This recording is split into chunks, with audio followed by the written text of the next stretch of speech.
Hello and welcome to our monthly local governance and community development live forum here on the Serenity Resource Connector. If you're new to this space, I am Winsome Witter, your host, facilitator for this forum here. And we have been talking about post-Hurricane Beryl since the passing of the hurricane. So we would have looked at strengthening community safety with the Area 3 police. We spoke with the Minister of Ministry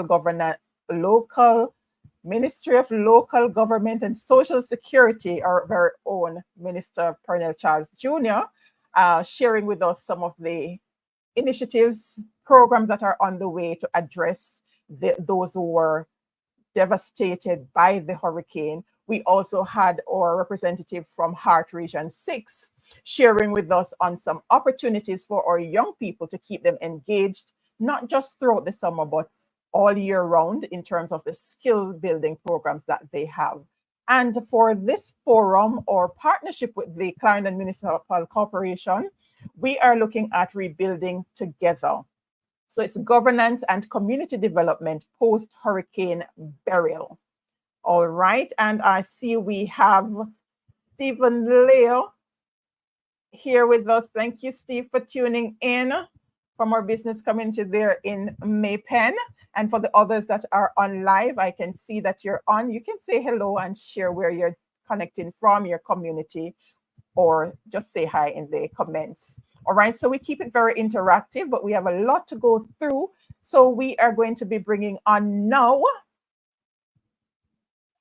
our Mayor of Maypen, Councillor Joel Williams. Welcome back, Mayor. Thank you very much, and good evening to your listeners. All right. And viewers. And viewers, right. Joining Mayor, we have the beautiful Winsome Callum, my namesake, Director of Corporate Communications at JPS. Welcome, Lady Callum. Thank you, and good evening. All right, rounded out by our very own Reid over there at RADA, Parish Agricultural Manager for Clarendon. So we are talking about rebuilding together, and if we are going to be doing it together, we need to be pulling some of these entities into one space so we can hear what's happening. What are the challenges being experienced? What are the things being done? And how we as citizens can be part of that rebuilding process. So we're doing it together. Welcome, everybody. Thanks for having me. We'll see how best we can help to rebuild the parish of Clarendon. All right. So we're focusing on our local governance, community development, and of course, a very important utilities and agriculture. We couldn't bring everyone in one space. So we're going to see how best we can share with you information that you can use and share with those around you. Feel free to share the link so others can join on. If they're not able to join us live, they can always watch the replay. So let's start with our mayor. A lot has been going on in this space, Mayor, but what were some of the immediate actions that the municipal corporation took right after Hurricane Beryl? Well, before we go there, we'd have been pre-prepared by pulling together the day before the hurricane, put into action our operation center, from which we operate that entire night through to the day of the hurricane. And thereafter, the following morning, I would have quickly had my superintendent of roads and work with me in my office. I think we got there at 7:30 in the morning, by which time we started to get from in the field, our counselors in the various divisions, exactly what would the level of damages that they would have had in their community. Following that, we would have been able to assess and analyze how do we move from there. So that was the first action that we would have put in place to get the level of damage, where the roads were blocked, where we have other issues that would mitigate against movement of persons and traffic. All right. So now that we have done the assessment, what are the recovery plans in place now as we move forward? Well, the recovery plan would then move right into action, where we would have the Ministry of Labor moving in also to make sure that we start to assess the level of damage within the field.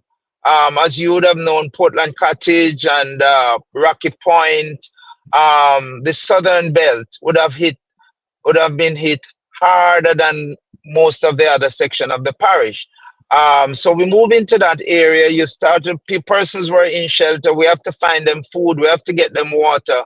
There after that, we would have been able to try to cauterize and to get persons in a state of or a level of where they could now start um, to get themselves together.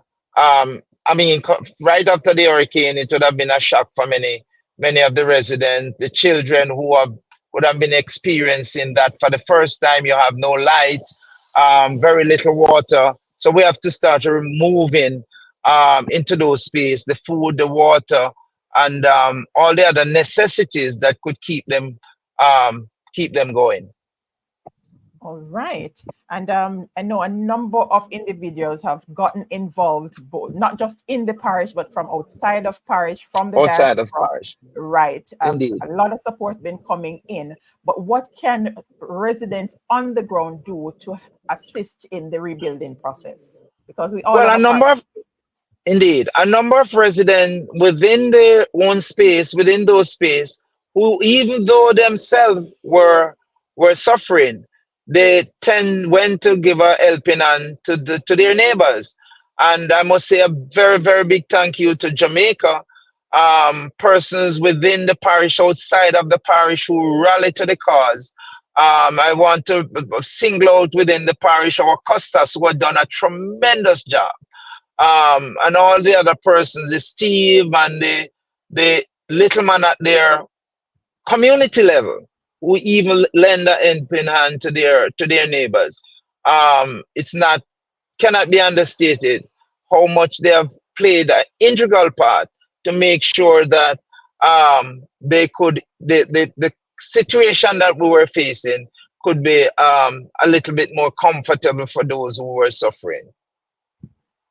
Indeed. And I must pause to applaud the business community in Clarendon, the way they pulled together, right? Yes. Because yesterday, the Parish Development Committee, the team went out based on donations from the businesses, were able to pull together, and they had their some solar light bulbs, and instead of each person hugging that one light bulb, what they did, they got creative through their development area committee groups, and they actually placed these bulbs on poles so others in the geographic space could benefit from it. And that's the kind of coming together that we want to see happening. So while they wait on JPS to come in and to ensure that everything is in place, they're able to make do with these devices. And we want to say thanks to Blue Sun Jamaica and Young's Pharmacy for making that possible. Oh, wonderful. Yeah. Yes. Acknowledging Everton Robinson joining us from RADA, the RADA team, JP McDonald from over there in Clarendon. Thank you for tuning in and sharing. All right, so now let's move on over into rebuilding infrastructure, because their infrastructure took a knock. So electricity services, I know the young people, everybody pulling the air out, but we're all in this together. So Lady Callum, what is the extent of the damage that we're looking at in terms of electrical infrastructure, primarily in Clarendon, because we wouldn't be able to go through all of Jamaica. So we're going to zone it down to Clarendon for now. Well, as many of JPS's customers will tell you, it's been pretty bad. The damage to the infrastructure was far-reaching. The transmission network as well as the distribution network were both extensively damaged. When we talk about the transmission network, this is the 138 kV and the 69 kV high tension lines, that the ones on the really, really tall poles that go cross country. Now, these lines form the backbone of the power delivery system, and they are the ones that bring the power in bulk to the distribution lines where it's broken down and it is delivered to your homes and your businesses. Now, in Clarendon, we had about 40 to 50% damage to the power delivery infrastructure across the parish. The southern side of the parish was most badly affected. I think I heard the mayor call out some of the communities that we visited that were really, really badly affected. I went into Portland Cottage, Mitchelltown, Lionel Town, and there was one other that Rocky Point that were particularly badly damaged. So those are some of the communities that where it's taking a little bit longer to restore those than other areas. We've gone maybe about 70% of the restoration now, so we've made some significant headway. However, the damage to the transmission system, it's not what you see in your community. What's happening is that the part of the transmission system that's most badly damaged is in some accessible areas in the hills, and that is what is contributing primarily to the delay in the restoration. The transmission system got a hit, and we have to fix that before we get to the lines that you're seeing in your community. All right, that's quite a bit, because we're not able to see all of that just looking on. Close to 50% is a significant amount of infrastructural damage, and that explains why it's taking so long, which brings me to the next question. A lot of people asking, how much longer? Are there any timelines based on where you're at now that we can share, and what can we expect in the coming week? Well, what I can say is that we are bringing on customers every single day, not just in Clarendon, but right across the island in every parish, because our teams are working every single day to increase the number of persons who have electricity. For Clarendon, the bulk of the parish, I know will be restored by early August. We will have maybe about 97% of the parish, of our customers in the parish of Clarendon, restored by early August.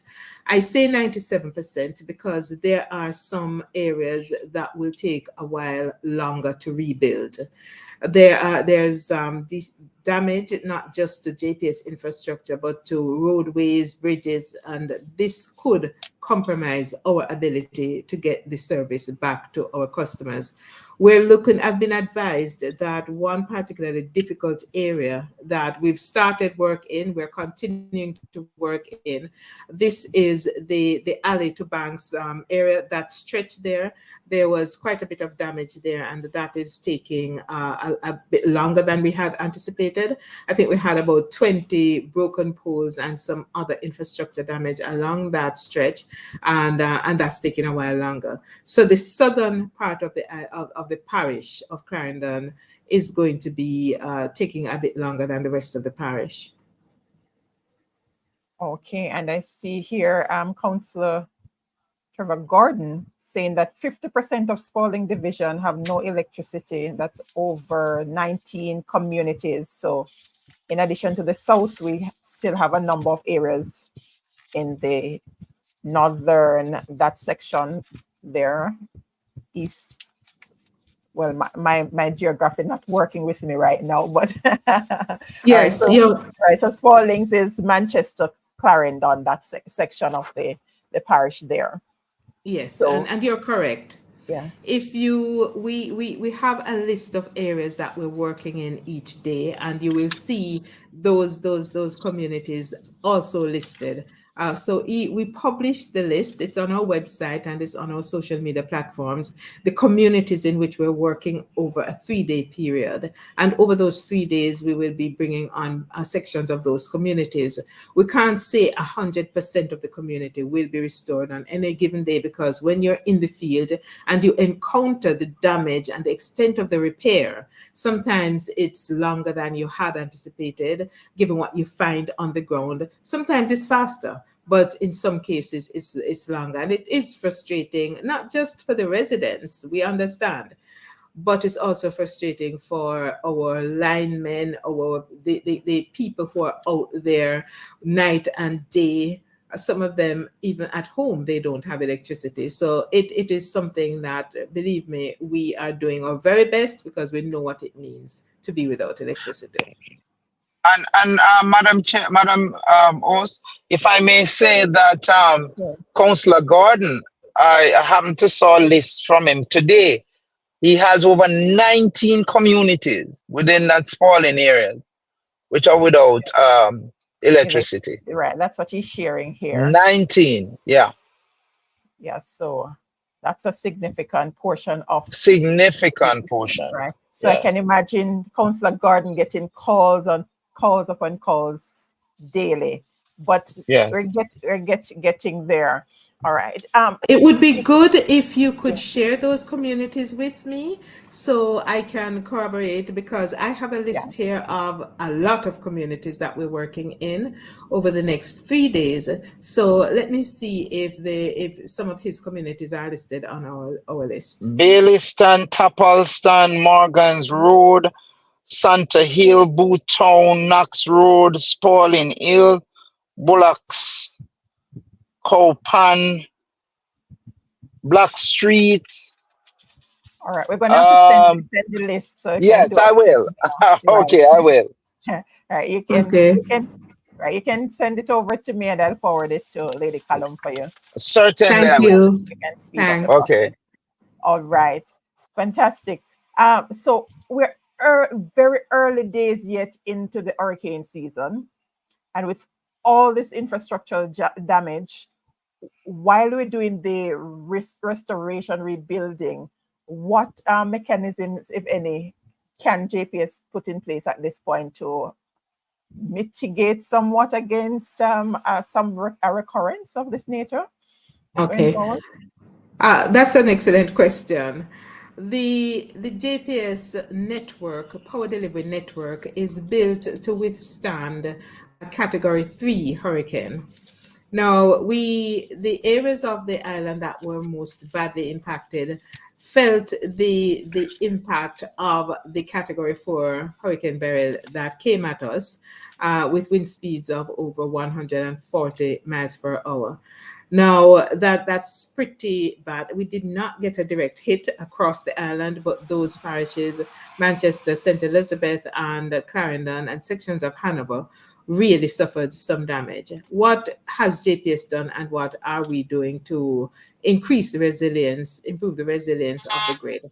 Now, like the mayor and like other entities, we start planning for the hurricane season pretty early.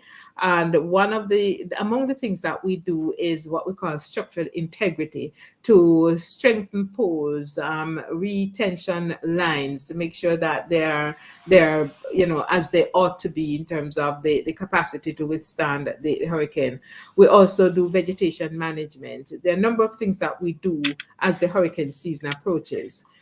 In terms of the long-term investment, JPS invests about US $80 million each year to ensure that the grid is robust. Now, it's not perfect, obviously, but it is robust. When you compare it with other utilities built to withstand the same capacity, the same impact, it's pretty robust. If you look at what's happening in Texas now, they got a Category 1, and it's flattened quite a bit of their infrastructure. So no system is hurricane proof. No energy system is hurricane proof. Yes, we can invest more to improve the strength of the grid. And that is obviously a conversation that we will have with our regulator. It is something that is being considered given climate change and the fact that the likelihood of these types of systems is increasing. So definitely we are looking at how much more can we do to improve the resilience of the grid. All right, and that we can appreciate because out there in the elements, and as you said, Texas, and in a faster time than what would have happened here in Jamaica, and they got lower category than we did. But I And know they're definitely, struggling. They're and really struggling with yes, restoration. that's it, right.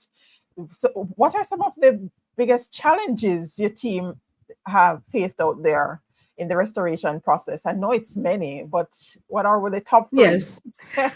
Well, I'd say the difficult terrain and access to some areas, that is number one in some communities, not everywhere, but especially where the transmission lines are that must be fixed before we can get the power to the distribution lines. So difficult terrain, landslides and access, roadblocks and access. We also have challenges with human interference right now, with persons getting more and more impatient and frustrated with the absence of electricity. We have persons actually attempting to reconnect themselves. We've had at least 2 cases of near electrocution because unauthorized persons have attempted to energize the lines.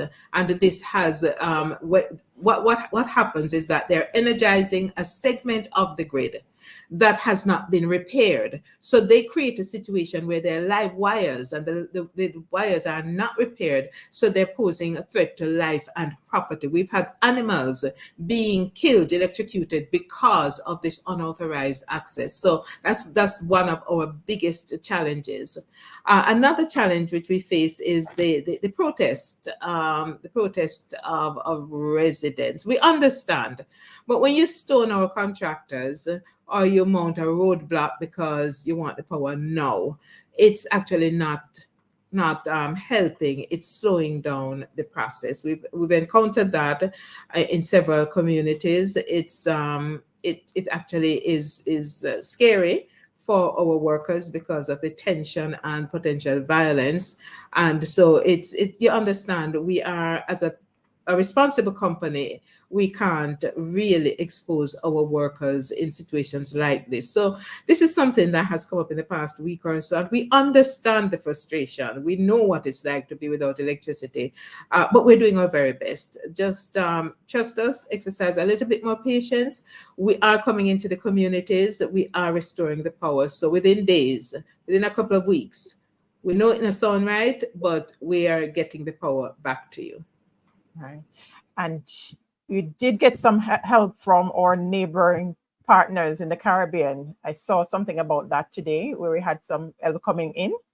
Yes, we've had linemen from Belize, Guyana, and Cayman who came in. They started coming in on Saturday, and we expect some more next week to assist us. The next week we'll have from Turks and Caicos Islands.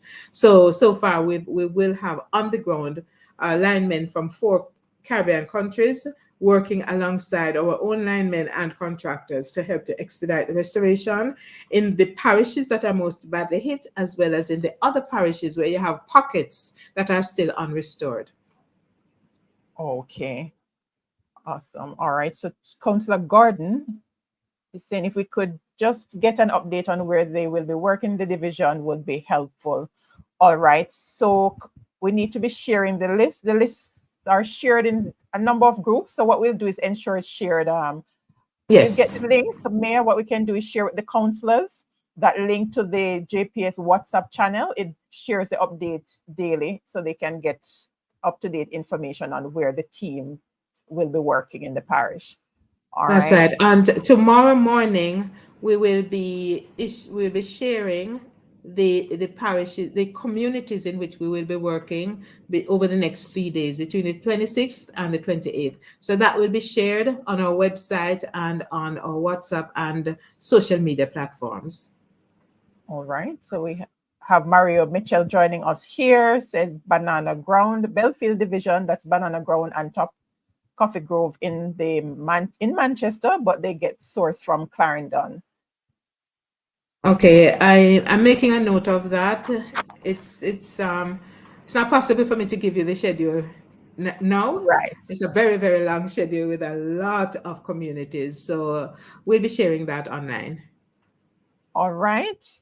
Is a Councillor Mitchell? All right. All right. So we will get the information. But what I can do is share in the YouTube description the link to the JPS WhatsApp channel where you can get the different updates. All right, so I'll share that in the description on the YouTube channel so you can access, and from there you'll be able to connect with JPS across platform. All right, so we are going to shift focus a bit and move on over to agriculture. So let's bring in Reid from RADA, and then we're going to answer some more questions as we move forward. All right, so Reid, the farmers are crying out, and a lot of people are not so happy that we're not going to have the full 3 days of Denby. Put that in perspective for us in terms of the impact that you're looking at for Clarendon, where agriculture is concerned, post Beryl. Well, good afternoon again. Good evening. The parish of Clarendon would have suffered major losses to agriculture. We could look at individual farmers have suffered from moderate in some areas to severe in other areas. And this would be depending on their level of risk, which would be influenced by their location and their enterprises.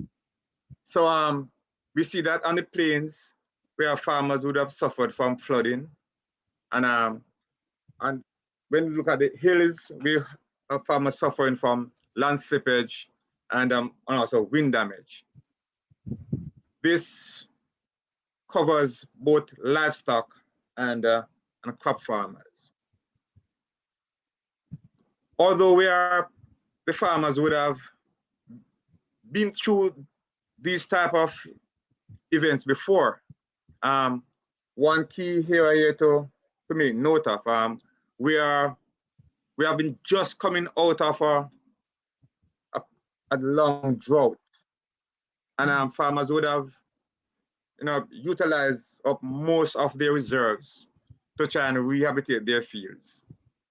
And it's really shocking this year to suffer a hurricane blow so early in the hurricane season. We would have been, as part of our interaction with the farmers, intensify our training in disaster risk management training to have them prepared for an event just like this. But some of these farmers would not been able to be fully prepared, and thus the level of devastation to some of these enterprises. This impacts the farmers in varying ways. Some would have made significant plans to utilize their harvest to want to support the annual show, which this year, because of the devastation, will take a different flavor. So and then we will have the 3-day massive annual show. It's scaled down to a 1-day event. But I'm sure the farmers, they are quite resilient, and some person will come out to support the event. All right, great. And I understand that format is really to provide them with some form of support from the different suppliers, which is great. And in terms of additional guidance on what they can do to improve on resilience.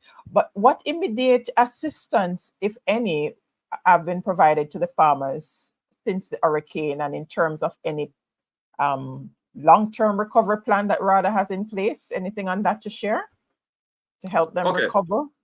Well, in terms of immediate response, we were able to get out in the field early enough to capture that data, right? And fortunately, this year around, we were able to receive inputs earlier than normal. So we have actually started issuing some relief to some farmers. This year we have the early off the blocks. We have opted to start with the crop farmers, more so the vegetable farmers who would have, been preparing for the festive season. So we would have been able to start the ball rolling with some amount of planting materials and some fungicide and insecticides just to get them back on their feet. And we will move to the other areas as soon as we get additional support. Just to note that the officers, even as we speak, and we have started issuing, we are still in the field collecting and collating data. So yes, we have started, and in terms of long-term plans, we just to intensify our training regimes and to expose the farmers to new thinking. From the onset, we'll be looking at we're taking that as early as land preparation, right? To look the type of tillage that is appropriate to their location. This would have to be matched with an assessment as risk matrix assessment to that which would indicate to us what sort of hazards would be most likely to affect a particular location. So yes, we are on the ground with that. We're looking at the various hazards, wind damage, flooding, land slippage, and of course we mentioned drought. But we look at hurricane, so we pretty much drought wouldn't be a factor there. So apart from the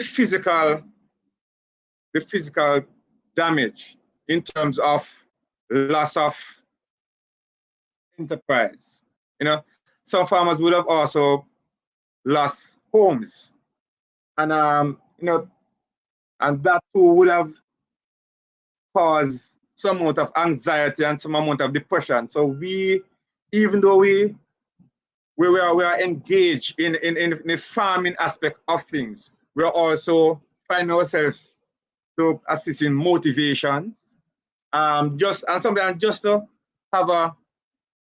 be there for them, just to provide a listening here. Because some farmers just want to vent. In some areas, the devastation was so grave that some persons even for some days did not want to venture to look at their farms. So just having us there in the field, just to tell them that, just giving that reassuring hand, and just tell them that we are there with them, and we will continue to support them in to take them through this period. Okay. So that we are pretty much active in the field with them in those areas. All right, quite a bit going on there, but we have a very active interagency network, and we would have had the Ministry of Labor and Social Security represented on this program last week, and there are a number of support opportunities. Are we getting the information so that we can share with them to say who needs to make contact with the Ministry of Labor and Social Security for those access to funding that's available for them to do the rebuilding, not just for the farm, but for their homes? What's going on that end? Are we coordinating accordingly, Sir Reid? Yes, we are coordinating not just with the agricultural interests in terms of the input suppliers and the marketers to provide a sort of additional support for the farmers, but we are we're having that interagency coordination with the other stakeholders to share information and to guide the farmers. So yes, that's quite active in the parish. And also we have a wide network of a farmers group and other support groups, clubs and that sort of thing that we will build a sort of synergy with. So we share that information on a timely basis. So we both give them what we know from our side, and they also share what they would have garnered from their interaction with the farmers and the community at large. Right. And I'm sure there are some farmers, the councils might be on and wondering, does RADA have any tangible support that's been provided to farmers? And if so, how can the farmers access these tangible support? Well, as I mentioned earlier, we actually have started issuing tangibles. Okay. In terms of seeds and chemicals and some fertilizers, right? However, even before you reach the tangibles, to benefit from the tangibles, which is really sideshowing in most cases, because we think the knowledge is more important than the tangibles. But to get access to any of the tangibles, one, you must be a registered farmer.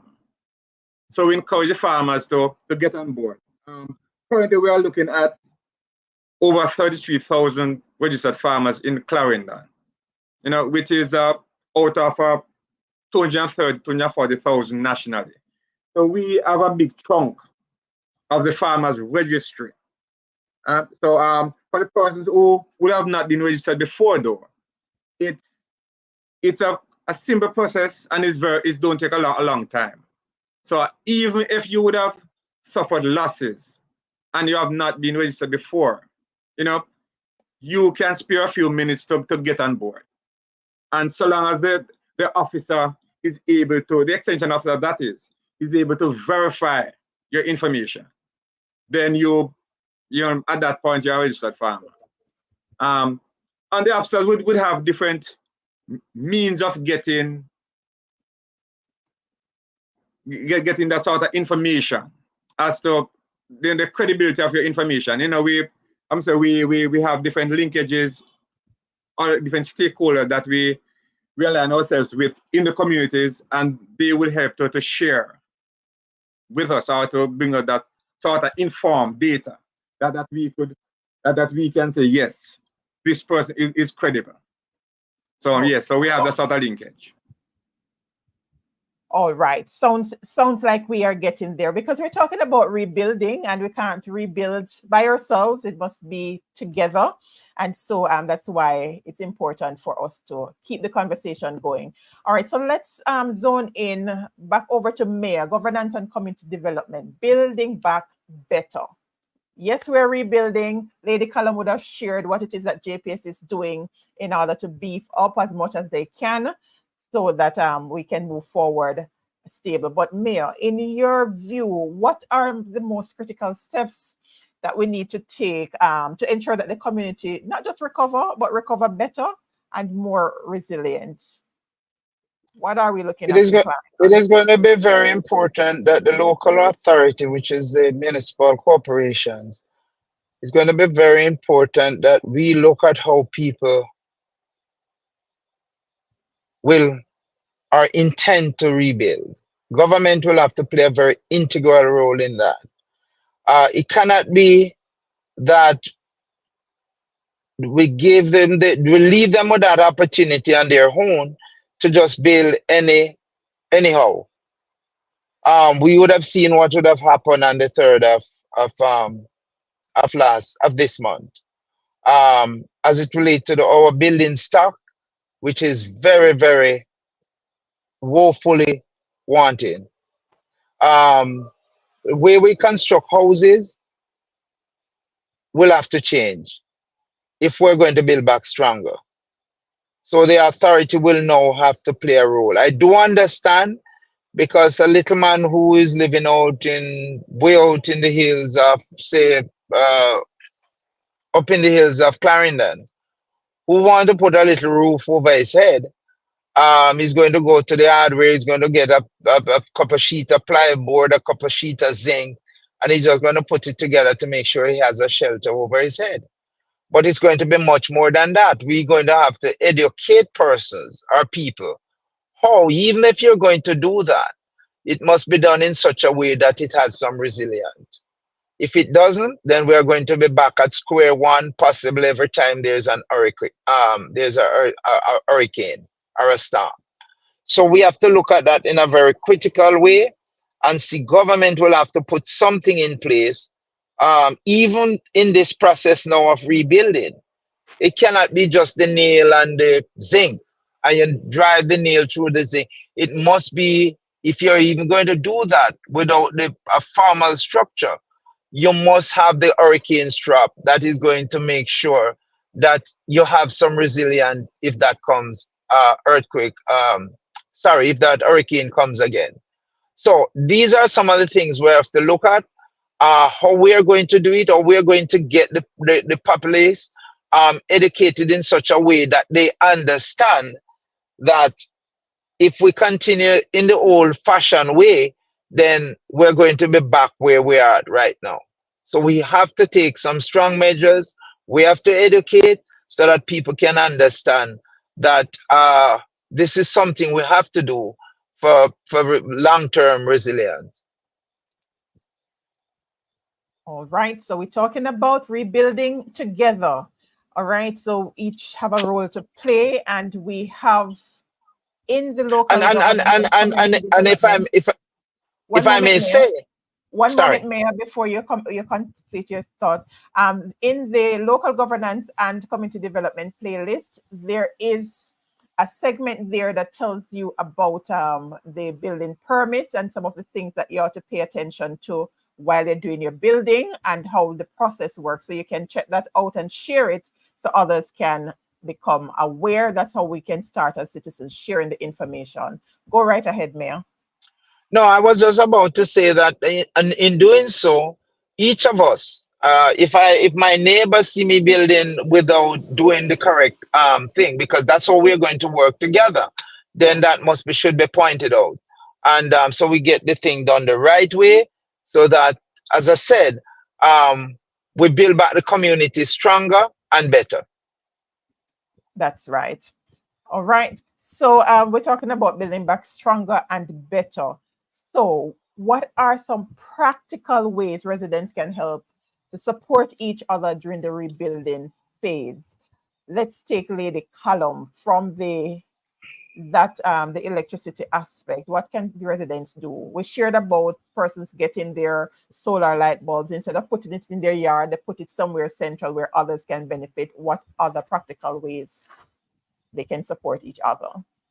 So there's a temptation, I know, for persons to start doing their own restoration. We spoke about that. I still want to caution persons to stay away from fallen poles and broken power lines because you do not know if they're energized. What I'd like you to do is to focus on making sure that your house, your property is ready to receive electricity when the electricity is restored to the neighborhood. We've found that we've restored in some communities, we've gotten power back to the bulk of the community, but you may have one or two homes without electricity. On checking to see why they don't have power, we find that the service wire that connects to their home has become loosened with the wind, with the hurricane. So while you're waiting for power to come to your home, make sure that you have your electrician or somebody with the expertise check to see if your service wire is intact. While you wait also, we encourage you to unplug all sensitive appliances, and if water came into your house at all, get an electrician to check, because you don't want the power to come in and you have damage from water settling on your wiring and your grounding becoming compromised. So have someone, or if you are capable and qualified, check your wiring, check your home, make sure that you are ready to receive the electricity. And just make sure you encourage your neighbors to not pay people to put on the power for them, because that has resulted in some serious problems. And while you're waiting, also, if you have to use candles, we've said this over and over again, please do not leave them unattended. If you're going to sleep, put out the candle, because a curtain, something can happen that can cause a fire. So be very careful with open flames. If you need to have other lighting, get a flashlight or something, but or use your phone, the light on your phone, but do not leave the candles or the lamps unattended. Open flames can lead to fires. All right, thank you. So, Reid, what practical ways can your farmers help in the rebuilding process? Sorry, go ahead, Well, Reid. at first they need to get themselves informed, right? So we ask that they are encouraged them to develop that sort of relationship with their office, their extension officer, who from time to time will be conducting training sessions in their locales.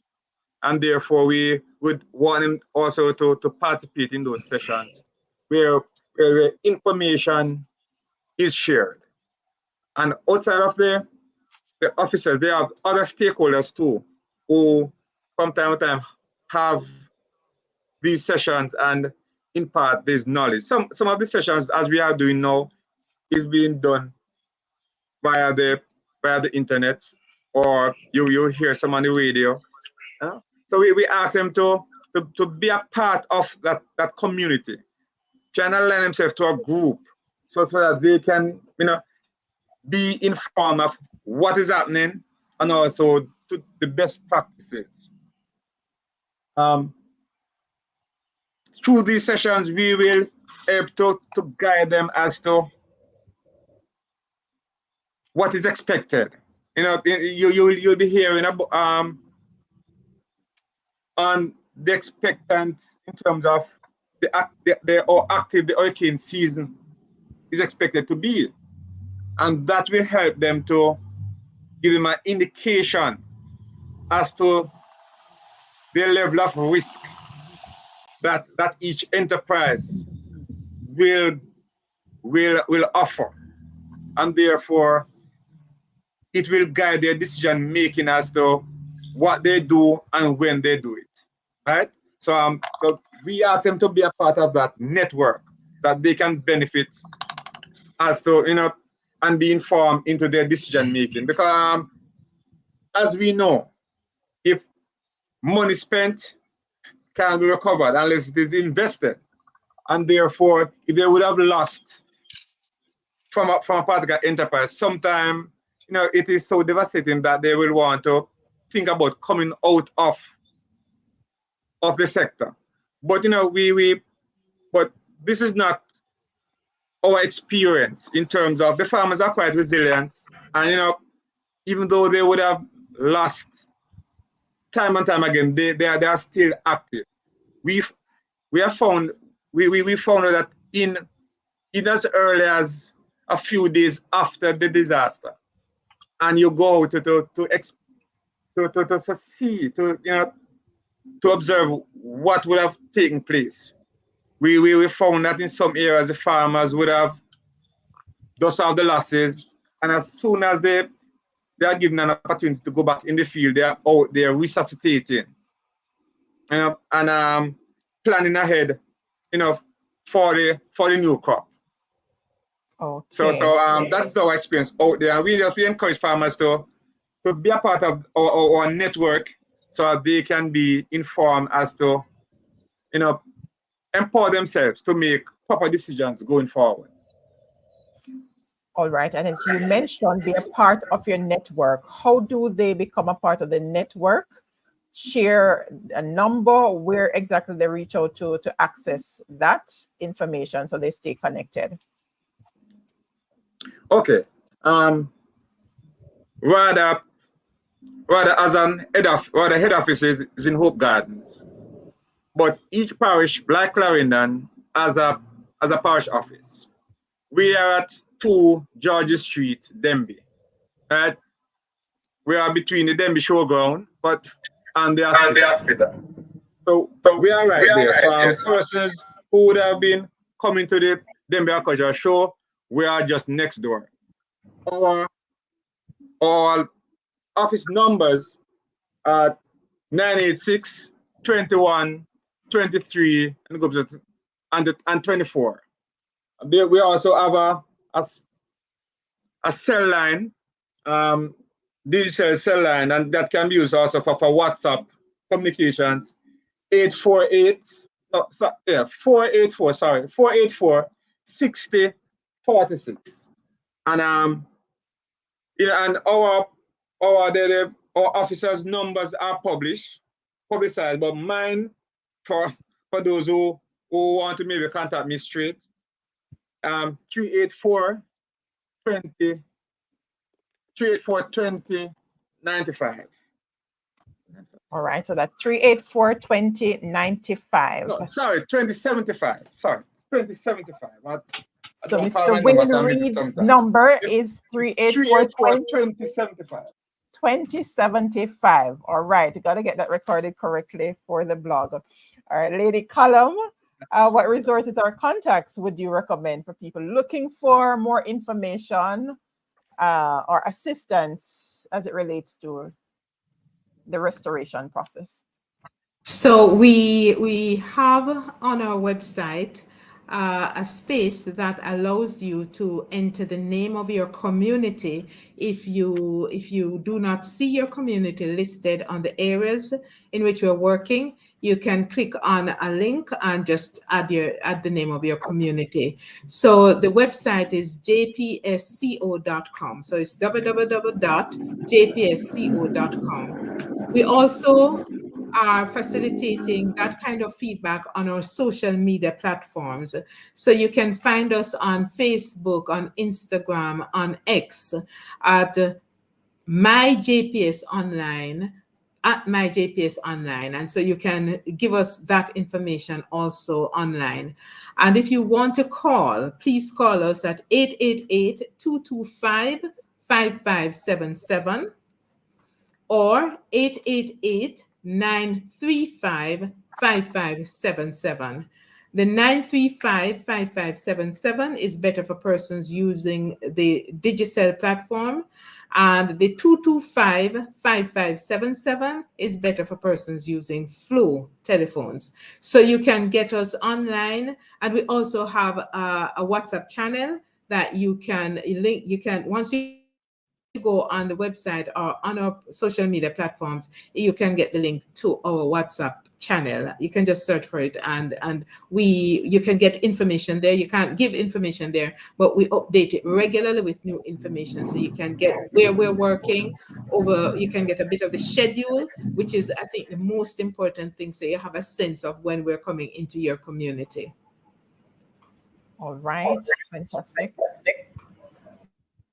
Mayor, share with our viewers, listeners, resources that they can reach out to as we recover and rebuild based on our local disaster coordination. Well, the first one would be the Clarendon Municipal Corporation. You reach out to the our head of the disaster preparedness team, Mr. Staffel Thomas, myself as the mayor, the CEO, and our numbers are 986-2216, 986-2234. And of course, you would have also the Ministry of Labor and Social Security, where you could also reach that entity that will provide some vital information as it relates to how we're moving forward. Also, a lot of our, I don't like to use the word poor, but those who are less fortunate would be, could we make contact with the poor relief department. Most of those persons would have been in contact with their poor relief officer across the parish. So those are some of the entities that are available to the disposal of our people who need to make contact and have information as it relates to our recovery process. Um, of course, within the community, you have the churches that the municipal corporation would have been in touch with a number of churches across the parish. Our shelter managers who played a very, very important role. And the third, making sure that persons were in shelters, persons were fed until they were able to get back to their place of abode. So yes, those are the entities that we have out there that you could make contact with. And of course, RADA itself, if you're talking about the agriculture sector, make contact with them so that we are able to pull together as one team so that we can make sure that, as I said before, we are building back stronger and better. All right. Well said. So as we wind down the hour and wrap, what final thoughts or message would you like to leave with our viewers on how to stay resilient and supportive of each other during this recovery process, and any upcoming events or initiative along that line? We start with Sir Reid, then move over to Lady Callum, and then Mayor will wrap up. So you're Okay, just before I mention, get into that really, I did not mention our email address. So the email address is for all the other offices. Let me go, Alan White. Will be the name of the parish at RADA.gov.j. So for Clarendon, it's Clarendon at RADA.gov.j. And it's also the same format for the officer. It will be the name of the officer, first name, that second name, at RADA.gov.j. So as our farmers can get involved now, we ask them to maintain that contact with the office, right? And get themselves in the formal system that we can have them at our fingertips in terms of data sharing. And they will be able to update us on a more regular basis as to what their enterprise is doing. We also want to just to ask them to get themselves aligned with a functional group in their neck of the woods. That way they can also enhance the relationship with us and the other stakeholders as we move to rebuild after the hurricane. all right. Thank you, Lady Callum. I just like to remind everyone to put safety first every time. Your own safety, the safety of your children, your family, your property, as well as the safety of JPS workers. What does that mean? Make sure that one, you do not go near fallen poles and broken power lines. Make sure that you do not pay anyone to do a thing to connect you when the lines have not been repaired. Make sure you keep your children away from power lines that you do not know if they're alive or not. Make sure that you do not leave your lamps and your candles unattended. And also look out for the JPS man them. They are just like you. Some of them don't have power at home. Them working hard, them tired. And when you stress them out, when you stone them, when you threaten them, it's not helping. And we have to look out for the safety of our people. So please as Jamaicans, we know it hard. We know it's frustrating to be without power, but JPS is doing our very best, and we are going to get your power to you as safely and as quickly as possible. Well said. Mayor? Well, I want to take the opportunity to say thanks to my Clarendonian. Despite the fact that you have been beaten and battered during this hurricane, I don't recall having any demonstration across the parish of Clarendon. I am almost sure that is so. And so I want to say to you all, thank you very much for your patience. We understand the challenges that you're facing. I went into a community a couple of days ago, and the kids said to me, "Counselor, when are we going to be able to use our our tablets?" And I really felt it, because I said to myself, they really don't understand the challenges that we're facing at this time. So again, I want to say thanks to every single person in and around the parish of Clarendon for your understanding and your patience. And I'm hoping that we will continue to work as hard as possible with JPS and the other entities, organization, to make sure that we can bring the recovery to you as quickly as possible and bring your life back to normalcy. Well said. And that leaves me to thank you, Mayor, Lady Callum, and Sir Reid, for sharing with us, because it's very important for us to have these discussions, conversations, so our people get a better appreciation and understanding as to the challenges, where we are, what we're doing, and what we can do together so that we can rebuild it stronger. And let me also thank Councillor Mario Mitchell for joining us from over there in Belfield Division, Manchester. Councillor Trevor Gordon from in Clarendon, representative from the business community, RADA support, as well as our Justices of the Peace and other business interests who connected. Everyone who are able to join us live, if you're watching the replay, thank you for tuning in. The conversation doesn't stop here. After the live on a Thursday, 8 p.m., we have a comprehensive recap in our blog post that comes out on Monday.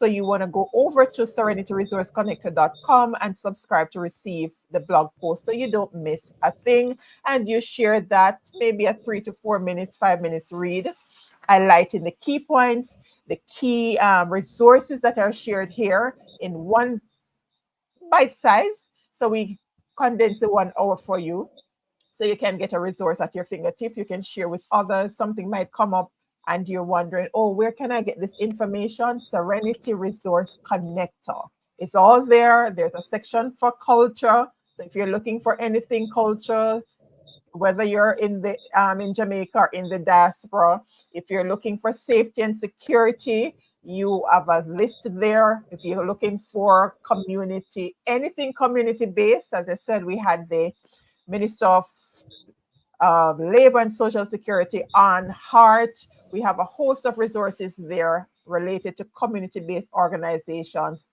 agencies.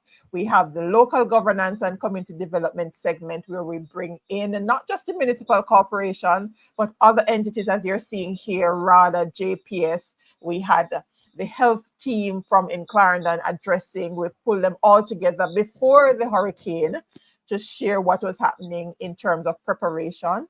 So you can access all of that right there in the space, some tips and strategies that you can put in place to mitigate against certain incidents. And of course, we have our youth leaders each quarter. So there's a segment there with resources. If you're looking at both scholarships or anything of that sort, there is a blog there, section there that you can go through and see the different things. And it might not necessarily be for you, but you know someone who needs to access the information. So we pull it all into one space, serenityresourceconnector.com. And the links are there that you can go back and rewatch to get deeper insights into the discussion that we have for the 1 hour. Quite a mouthful. And that is it. A host of resources are there. We have been having this segment and others from 2022. And we do this each week So it's a host of information that you can access right there at your fingertip. Play it while you're driving, listen it on YouTube while you're driving, and you can get access to the information. Somebody's asking a question. You can go on over to Serenity Resource Connector to get it, or just share the link. Thank you again. It's always a pleasure facilitating these awesome forum. Stay informed, stay together, stay empowered, and have yourself a fantastic rest of the night. Thank you. The Local Governance and Community Development Live Forum was brought to you by the Clarendon Municipal Corporation, working for you always. Visit the Serenity Resource Connector website at www.serenityresourceconnector.com. Subscribe for a weekly blog post. Join us again on Thursday at 8 p.m. Thank you for watching.